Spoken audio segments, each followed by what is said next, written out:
Yes बेटा, welcome to physics class. तो बेटा लास्ट वीडियो लेक्चर में हम गॉस थ्योरम डिस्कस कर रहे थे और हमने गॉस थ्योरम की 2 एप्लीकेशंस भी डिस्कस की थी। नंबर 1 एप्लीकेशन हमने डिस्कस की थी कि अगर चार्जेस आपके किसी वायर के अलोंग होंगे तो वायर के अराउंड इलेक्ट्रिक फील्ड का क्या आंसर आएगा, that is electric field intensity around line charge distribution or linear charge distribution. Then after we were discussing about electric field intensity around conducting uniformly charged plane sheet of infinite length. तो हमने क्या find out किया था बेटा last video lecture में कि हमारे पास इस टाइप से एक प्लेन शीट थी, उसके ऊपर यूनिफॉर्म डिस्ट्रीब्यूशन था चार्जेस का और हमने इसके दोनों साइड ई का आंसर बेटा क्या निकाला था। यहां भी हमें ई का आंसर क्या मिला था, सिग्मा अपॉन 2 एप्सिलॉन नॉट, और हमें इधर भी ई का आंसर बेटा हमें क्या मिला था, सिग्मा अपॉन 2 एप्सिलॉन नॉट। इसकी लेंथ हमने क्या ली थी, that is plus infinity starting from minus infinity two plus infinity. Now, इस thin uniformly charged conducting plane sheet में बेटा दोनों साइड E का आंसर सेम आ रहा है। इसका मीनिंग यहां भी E के आंसर में कहीं डिस्टेंस नहीं है, यहां भी E के आंसर में कहीं डिस्टेंस नहीं है। इसका मीनिंग क्या है, यहां पर E कैसा होगा, it is purely E is purely independent of distance, independent of distance. इसका मीनिंग जो E होगा, E का रिलेशन क्या आएगा डिस्टेंस के साथ, that is E proportional to R power 0, E proportional to R power 0। इसका meaning E is purely independent of distance. तो E का कोई भी रिलेशन आपका डिस्टेंस के साथ नहीं बनेगा, because sigma is constant, epsilon not is constant. अब बेटा इसमें एक स्पेशल केस आता है। स्पेशल केस क्या आता है कि अगर इस थिन प्लेन शीट को अगर हम थिक कर देंगे तो उस केस में इलेक्ट्रिक फील्ड के आंसर पे क्या डिफरेंस आएगा, उस केस में इलेक्ट्रिक फील्ड के आंसर पे क्या डिफरेंस आएगा। अब चेक करते हैं बेटा क्या होगा उस केस में। अभी चेक करते हैं कि उस केस में क्या होगा। तो हमने लास्ट वीडियो लेक्चर में ये टॉपिक बेटा डिस्कस किया था और थिन प्लेन शीट का हमें इलेक्ट्रिक फील्ड का आंसर मिल गया था।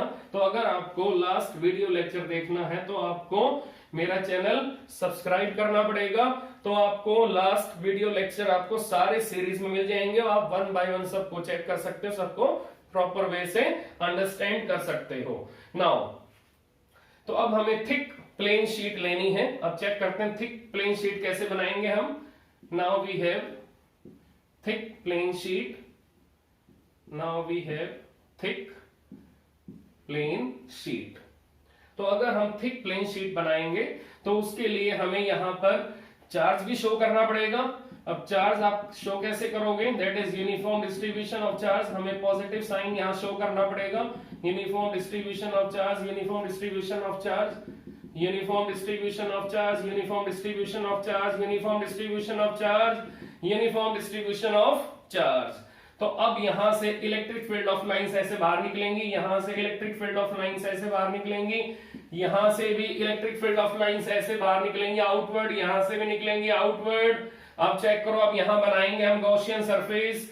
तो यहां पर अगर हम गॉसियन सरफेस बनाएंगे तो गॉसियन सरफेस कैसा बनेगा, दैट इज वर्टिकल सर्कल। ऐसे यहां बनाएंगे, that is vertical circle, vertical circle. और ऐसे हम यहां बनाएंगे, that is vertical circle, vertical circle. अब चेक करो बेटा कि यहां पर इस गॉसियन सरफेस के अंदर इलेक्ट्रिक फील्ड ऑफ लाइंस कैसी आ रही हैं, इन आउटवर्ड डायरेक्शन। इस वर्टिकल सर्कल का बोलो बेटा प्लेन कौन सा है, YZ है, और लाइंस किसके अलोंग आ रही हैं, along x axis, along x axis. तो आप चेक करके बताओ कि अगर ये Gaussian surface area A carry कर रहा है तो इसका भी एरिया क्या होगा, सेम है, इसका भी एरिया क्या होगा, सेम होगा ए, क्योंकि all Gaussian surfaces should be identical in size. तो अगर ये आइडेंटिकल होंगे तो हमें कैलकुलेशन में टाइम कम लगेगा, हमें ई की वैल्यू हर जगह सेम मिलेगी।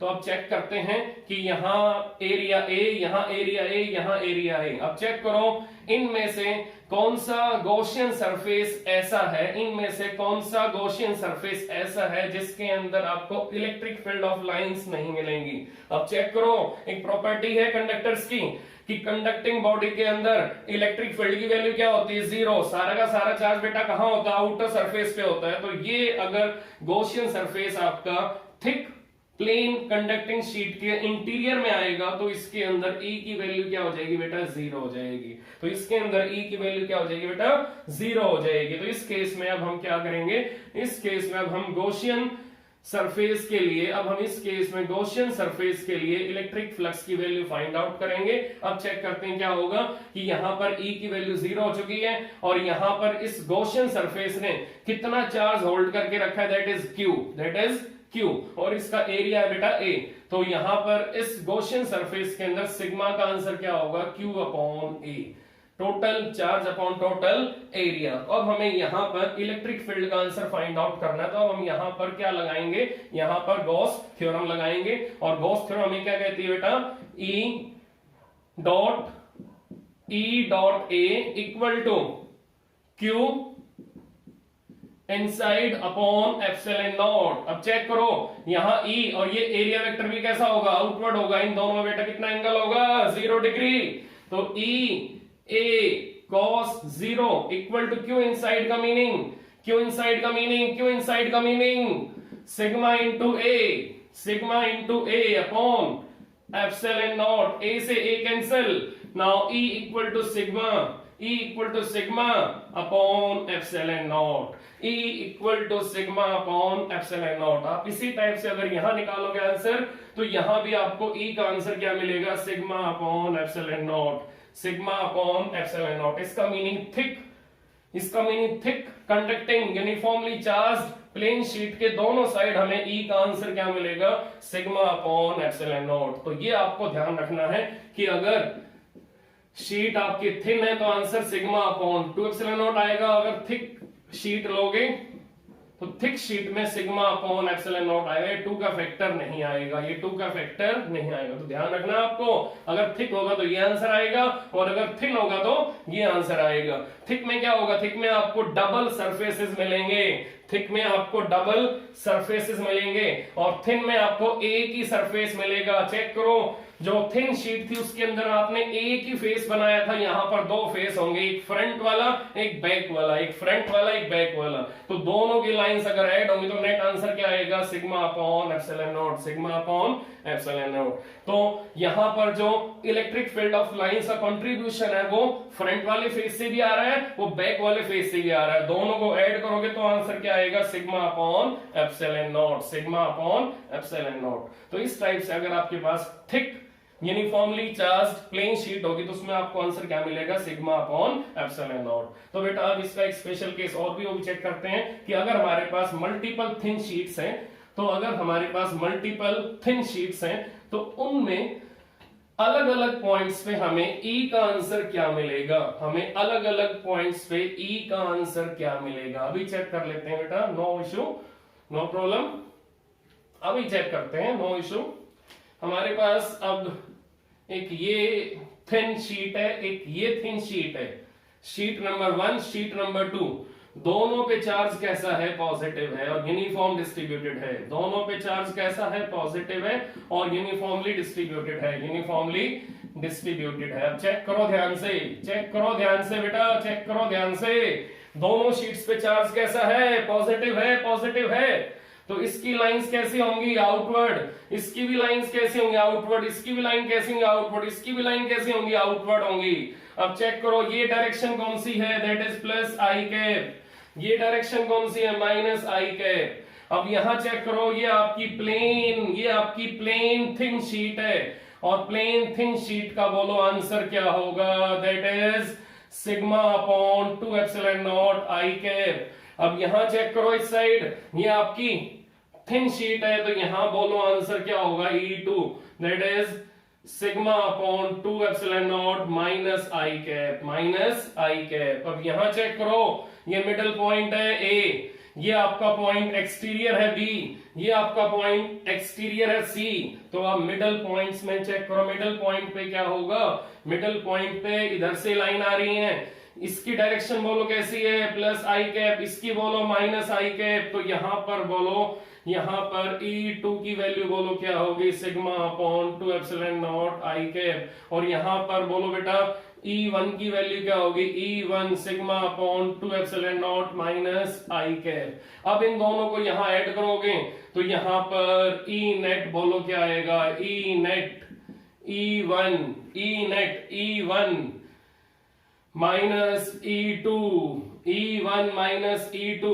इसका मीनिंग E1 नेगेटिव है तो हम इसको ऐसे लिखेंगे E2 माइनस E1। दोनों की वैल्यू सेम है बट डायरेक्शन अपोजिट है, दोनों की वैल्यू सेम है, डायरेक्शन अपोजिट है। तो अगर दोनों की वैल्यू सेम है, डायरेक्शन अपोजिट है, तो आंसर क्या आएगा, 0 आएगा। आंसर क्या आएगा बेटा, 0 आएगा। मैंने कैसे लिखा ई नेट को, E net is equal to electric field intensity at a point and it is equal to, पहले लिखेंगे पॉजिटिव दैट इज E2, फिर लिखेंगे नेगेटिव दैट इज E1। हमें इन दोनों को ऐड करना, तो नेट आंसर क्या आएगा, E2 माइनस E1। तो आंसर बेटा क्या आएगा, दैट इज 0, दैट इज 0। अब यहां आ जाओ, बी पॉइंट पे आ जाओ बेटा। बी पॉइंट पे क्या होगा, at B point, at B point आप चेक करो, बी पॉइंट पे जो आपका E1 है, E1 that is sigma upon 2 epsilon not I cap. और B पॉइंट पे आपका E2 भी कैसा आएगा, आउटवर्ड ही आएगा। E2 की बोलो लाइंस कैसी हैं, आउटवर्ड हैं। तो E2 का मीनिंग नंबर 2, E2 का meaning electric field of lines coming from sheet number 1। Now E1 electric field of lines coming from sheet number 2। तो नंबर चेंज हो गया, वो मैटर नहीं करेगा। तो अब शीट नंबर 2 से जो लाइंस आ रही हैं उनकी वैल्यू क्या है, E1 है। शीट नंबर 1 से जो लाइंस आ रही है उनकी वैल्यू क्या है बेटा, E2 है। तो चेक करो E2 किसकी लाइन है, शीट नंबर 1 की, E1 किसकी लाइन है, शीट नंबर 2 की। अब चेक करो बी पॉइंट पे, चेक करो जो लाइंस आ रही हैं वो कौन सी डायरेक्शन कैरी कर रही हैं। चेक करो E1 की बोलो डायरेक्शन क्या है, प्लस आई कैप। बोलो E2 की direction that is plus i cap, that is plus i cap. तो ये दोनों ऐड हो जाएंगे, E1 प्लस E2।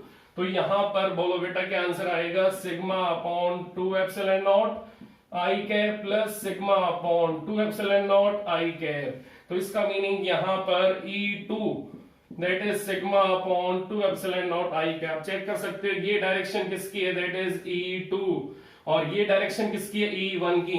तो बेटा ये डायरेक्शन आउटवर्ड है, यही सेम डायरेक्शन आपको यहां मिलेगी आउटवर्ड।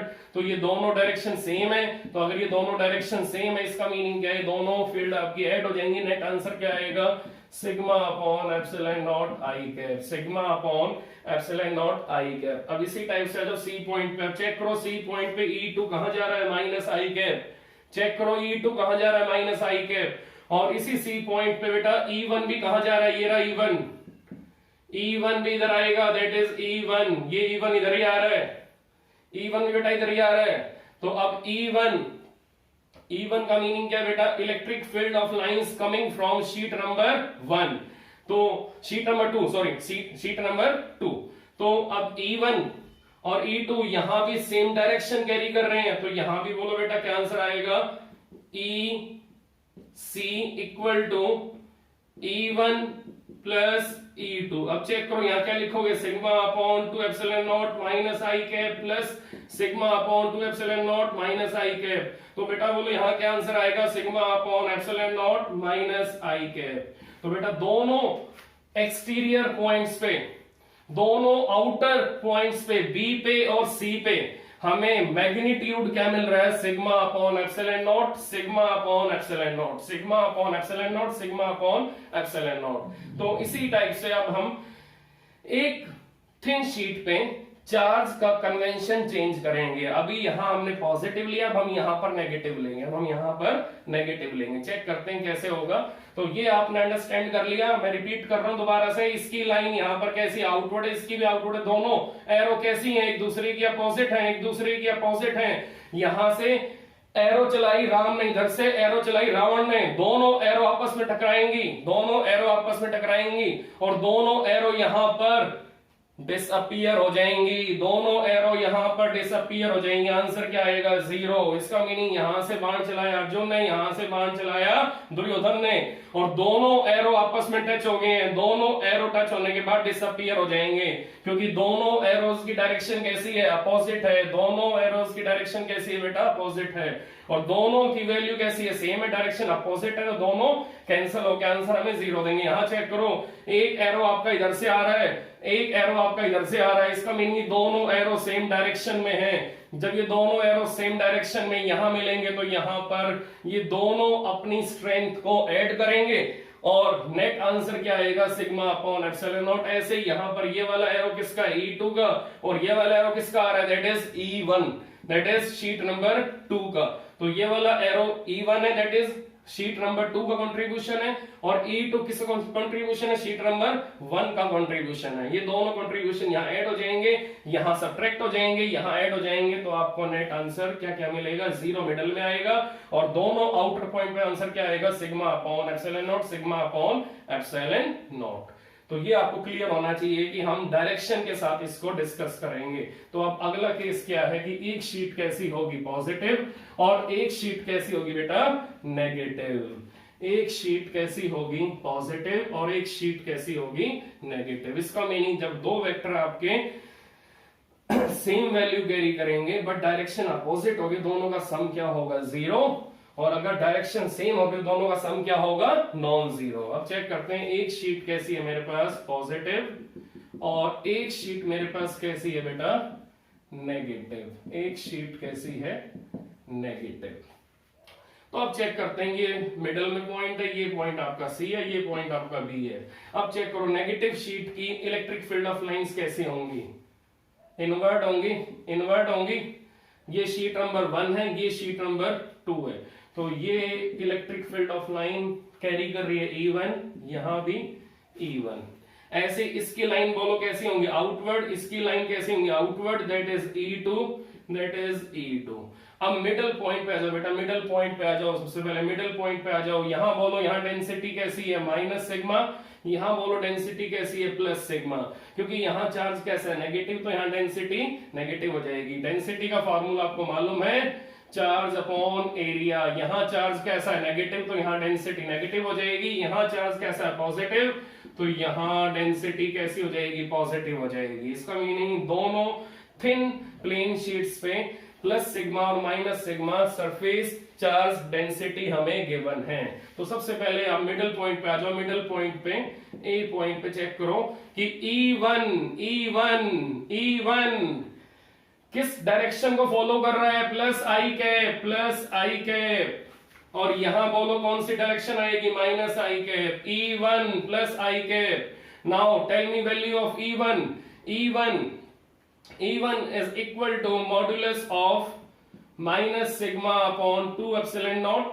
साथ में डायरेक्शन बोलो क्या आएगी? I cap. Now E2 plus modulus of sigma upon 2 epsilon not, और साथ में बोलो डायरेक्शन बोलो क्या आएगी? E2 की प्लस आई कैप। अब चेक करो, मैंने यहां मॉड्यूलस क्यों लिया? मैंने यहां पर मोड क्यों लिया? मैंने यहां पर मोड क्यों लिया? क्या रीजन है बेटा मोड लेने का? मोड का मीनिंग ये है कि we are taking magnitude, we are taking magnitude. तो अगर हमें मैग्नीट्यूड लेना है तो हम मोड लगाएंगे। तो मोड का मीनिंग क्या है? वो नेगेटिव को भी पॉजिटिव कर देगा। और आपको मालूम है वेक्टर क्वांटिटी किससे मिलके बनी है? मैग्नीट्यूड और डायरेक्शन से। ये क्या है? ये मैग्नीट्यूड है, और मैग्नीट्यूड कभी भी नेगेटिव नहीं होता। और ये क्या है? ये डायरेक्शन है। तो आपको मालूम होना चाहिए magnitude never be negative, magnitude never be negative. तो यहां पर जो E1 की वैल्यू आएगी वो आएगी सिग्मा अपॉन 2 एप्सिलॉन नॉट। बहुत सारे बच्चे गलती कर देते हैं, वो माइनस सिग्मा लेते हैं। बेटा माइनस सिग्मा नहीं आएगा, क्योंकि हमें यहां पर डायरेक्शन भी लेनी है और मैग्नीट्यूड भी लेना है, और मैग्नीट्यूड कभी नेगेटिव नहीं होगा, वो हमेशा पॉजिटिव होगा। आपको मालूम है value plus direction it is equal to vector quantity. तो ये वैल्यू है, वैल्यू क्या लेंगे हम? पॉजिटिव लेंगे, तो इसको मोड में लेंगे हम। तो मोड में लेंगे तो क्या आएगा? सिग्मा अपॉन 2 एप्सिलॉन नॉट आएगा। यहां भी क्या आएगा? सिग्मा अपॉन 2 एप्सिलॉन नॉट आएगा।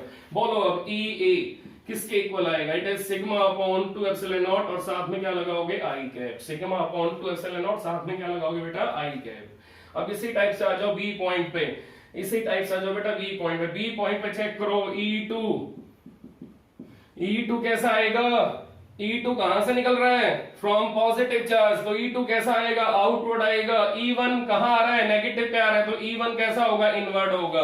तो दोनों डायरेक्शन कैसी हैं, अपोजिट हैं। तो अब बी पॉइंट पे आ जाओ बेटा, बी पॉइंट पे क्या लिखोगे, बी पॉइंट पे EB इक्वल टू सबसे पहले E1, फिर लिखेंगे E2, चेक करो E1 कहां जा रहा है, माइनस आई कैप, E1 कहां जा रहा है, minus i cap, minus sigma upon 2 epsilon not minus i cap, plus E2 लिखोगे, अब E2 sigma upon 2 epsilon not I cap. अब बोलो बेटा सिग्मा अपॉन 2 एप्सिलॉन नॉट और अंदर क्या बचा, minus i cap plus i cap, तो बेटा क्या आंसर आएगा, that is zero, that is zero.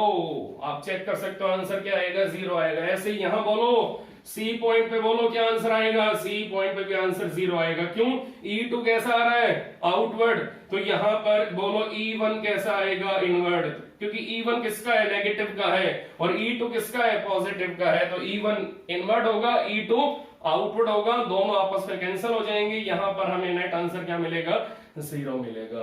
तो इस टाइप से हम multiple thin uniformly conducting plane sheets के मिडल पॉइंट्स पे और आउटर पॉइंट्स पे ई का आंसर इजीली फाइंड आउट कर सकते हैं, ई का आंसर हम इजीली फाइंड आउट कर सकते हैं। तो इस टाइप से बेटा हम इन थिन शीट्स और थिक शीट का जो आंसर है इलेक्ट्रिक फील्ड का गॉस थ्योरम की हेल्प से इजीली फाइंड आउट कर सकते हैं। और ये मल्टीपल शीट्स वाली जो एप्लीकेशन है इसको भी हम प्रॉपर वे से अंडरस्टैंड कर सकते हैं। Next third application of Gauss theorem start करते हैं बेटा, आज उसको कंप्लीट करेंगे। थर्ड एप्लीकेशन क्या है गॉस थ्योरम की, अभी चेक करते हैं थर्ड एप्लीकेशन क्या बनेगी।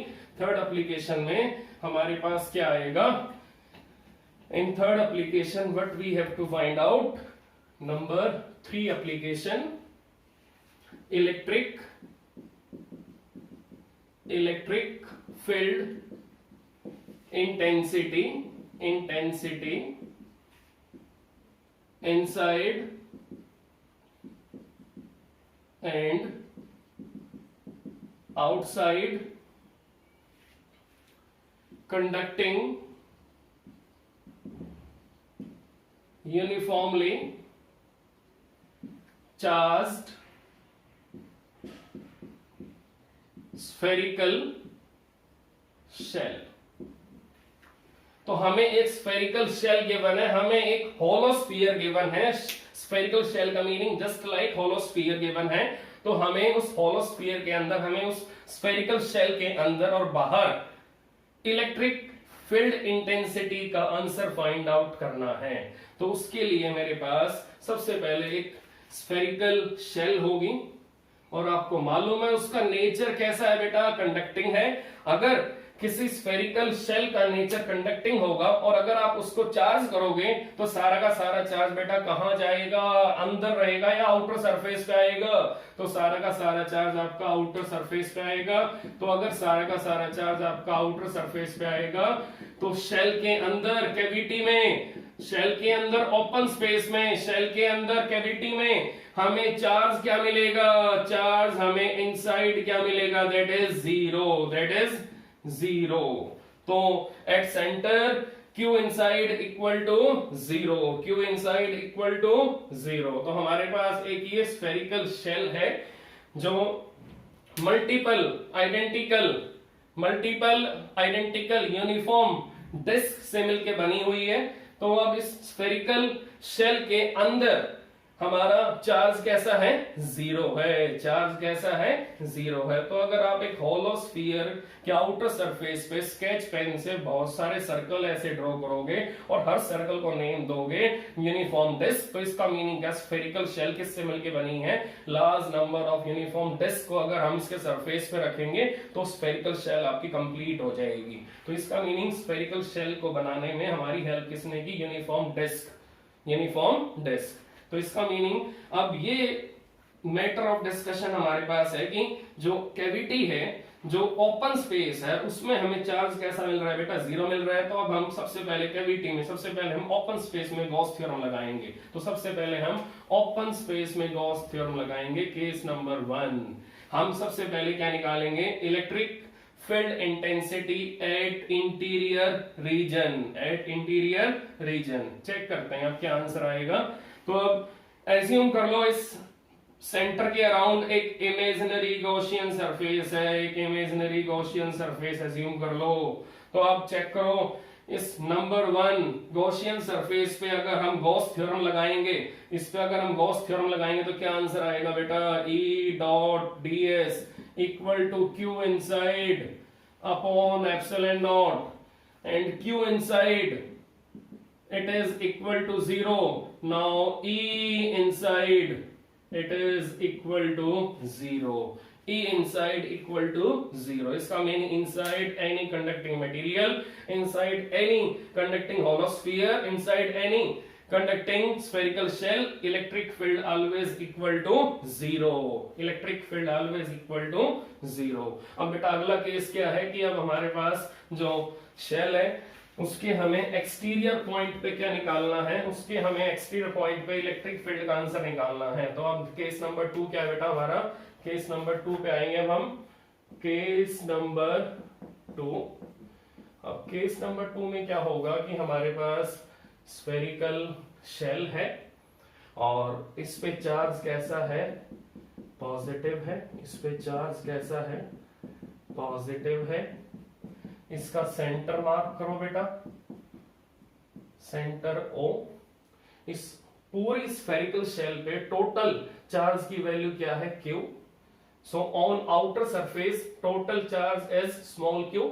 अब इसके अराउंड हमें गॉसियन सरफेस एज्यूम करना है। अब हमें इसके अराउंड गॉसियन सरफेस एज्यूम करना है, दैट इज गॉसियन सरफेस। अब चेक करो, इस स्फेरिकल शेल की रेडियस स्मॉल r है और गॉसियन सरफेस जो हमने एज्यूम किया है इसका रेडियस क्या है, कैपिटल R है।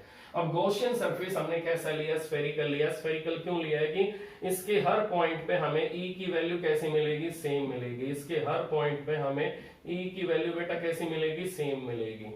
तो इसके हर पॉइंट पे हमें E की वैल्यू सेम मिलेगी, तो इंटीग्रेशन आपका इजी हो जाएगा। अब चेक करते हैं कि अब यहां पर हम इस गॉसियन सरफेस पे क्या लगाएंगे, Gauss theorem. It is number 2 Gaussian surface, number 2 Gaussian surface. अब चेक करो, ये जो पॉजिटिव चार्ज हैं ये यहां पर लाइंस कैसी एमिट करेंगे, इन आउटवर्ड डायरेक्शन। हम गॉसियन सरफेस पे एक स्मॉल सरफेस एरिया एज्यूम कर लेंगे ds।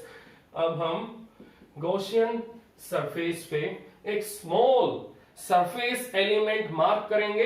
अब इस स्मॉल सरफेस एलिमेंट की बेटा डायरेक्शन कैसी होगी, आउटवर्ड होगी, दैट इज ds कहां होगा, इन आउटवर्ड डायरेक्शन। ds कहां होगा, इन आउटवर्ड डायरेक्शन। E भी कैसा है, आउटवर्ड है डायरेक्शन में, और ds भी कैसा है, आउटवर्ड। ds आउटवर्ड क्यों है, क्योंकि एरिया वेक्टर है और आपको मालूम है एरिया वेक्टर हमेशा एक्सपोज एरिया से कहां निकलता है, इन वर्टिकल आउटवर्ड डायरेक्शन। इसका मीनिंग ये हमेशा एरिया में से बाहर निकलेगा और इसकी डायरेक्शन कैसी होगी, perpendicular to surface area and vertically outward, and vertically outward. अब चेक कर लो ध्यान से, E और ds दोनों सेम डायरेक्शन में हैं, तो अगर मैं यहां पर लगाऊंगा गॉस थ्योरम तो क्या आंसर आएगा, E dot ds equal to Q upon epsilon not.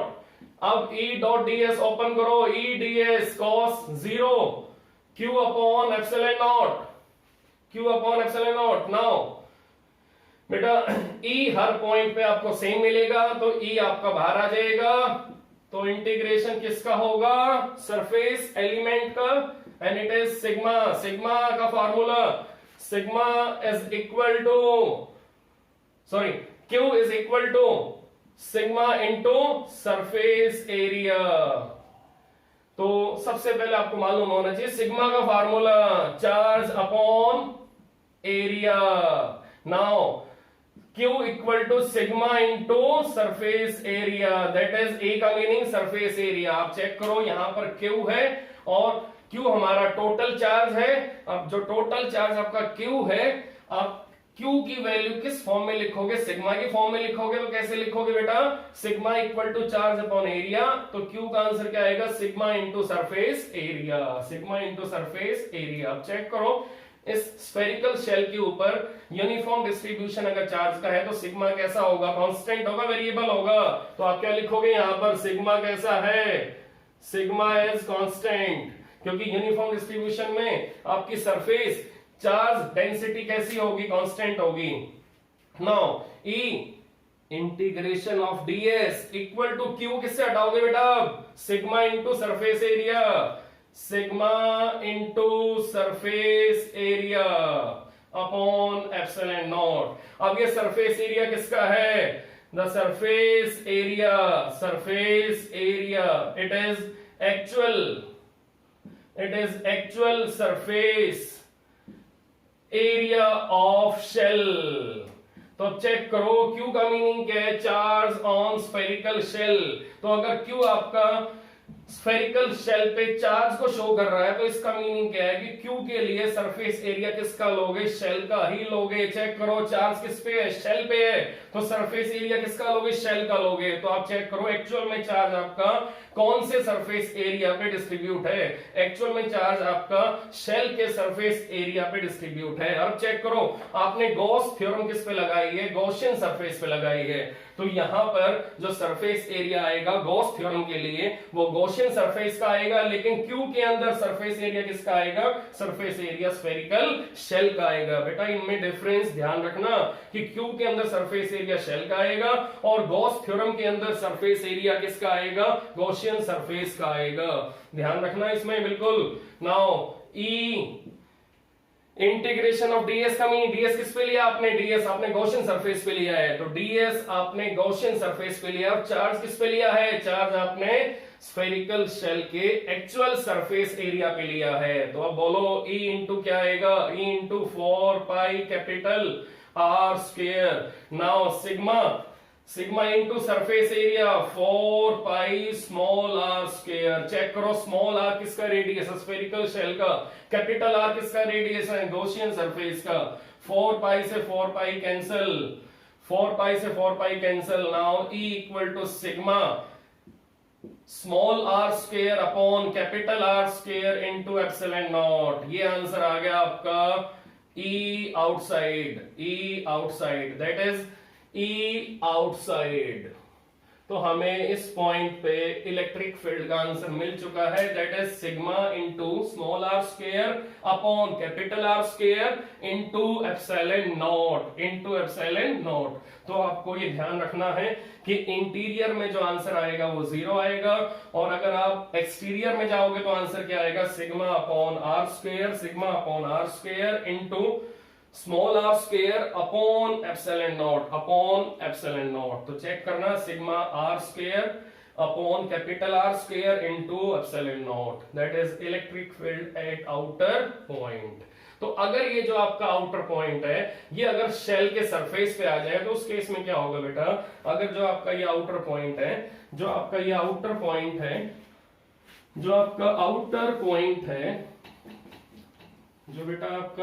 Point है,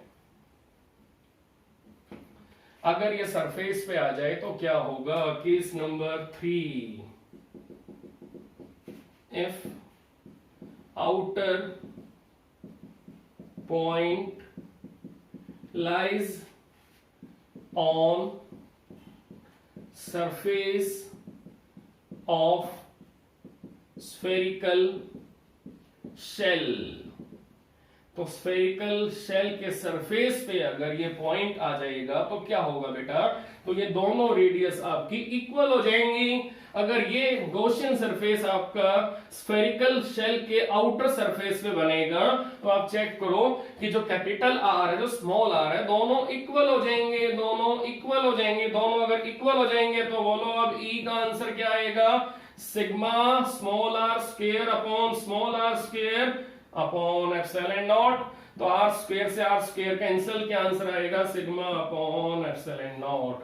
इसका मीनिंग स्फेरिकल शेल के सरफेस पे स्फेरिकल शेल के सरफेस पे हमें बेटा ई का आंसर क्या मिलेगा, सिग्मा अपॉन एप्सिलॉन नॉट। हमें ई का आंसर क्या मिलेगा, sigma upon epsilon not, sigma upon epsilon not. तो बेटा हमें 3 आंसर मिले हैं इस एप्लीकेशन के अंदर। इंटीरियर में ई का आंसर 0, आउटर पॉइंट पे ई का answer sigma small R square upon capital R square into epsilon not. और यहां चेक करो, यहां पर अगर पॉइंट आपका सरफेस पे आएगा तो उसमें क्या आंसर आएगा, sigma upon epsilon not, sigma upon epsilon not. आप इसको मॉडिफाई कर सकते हो, सिग्मा की वैल्यू पुट कर सकते हो। यहां पर सिग्मा की वैल्यू बोलो, क्या पुट करोगे, charge upon area. Now area का फॉर्मूला बोलो बेटा, it is 4 pi r square into epsilon naught. Now tell me 1 upon 4 pi epsilon naught, it is k, it is kq upon r square. It means kq upon r square is equivalent to sigma upon epsilon naught. ये दोनों एक ही हैं, ये दोनों same हैं। kq upon r square का meaning electric field at surface of uniformly charge spherical shell, इसका भी सेम मीनिंग है, electric field at surface of uniformly charged spherical shell. तो दोनों का मीनिंग बेटा सेम है। अब बनाएंगे हम इसका ग्राफ बनाएंगे, distance taken from the centre of spherical shell, distance taken from the centre of spherical shell, distance taken from the center of spherical shell, center of spherical shell। अभी check करते हैं कि ग्राफ कैसा आएगा, variation कैसा आएगा। अभी check कर लेते हैं बेटा, E का वेरिएशन किसके साथ, distance taken from the centre of spherical shell. अब चेक करो कि जब तक हम इंटीरियर पार्ट में रहेंगे, जब तक हम इंटीरियर रीजन में रहेंगे तो हमें E की वैल्यू हर जगह क्या मिलेगी, 0। हमें E की वैल्यू मिलेगी 0। इसका मीनिंग फ्रॉम सेंटर टू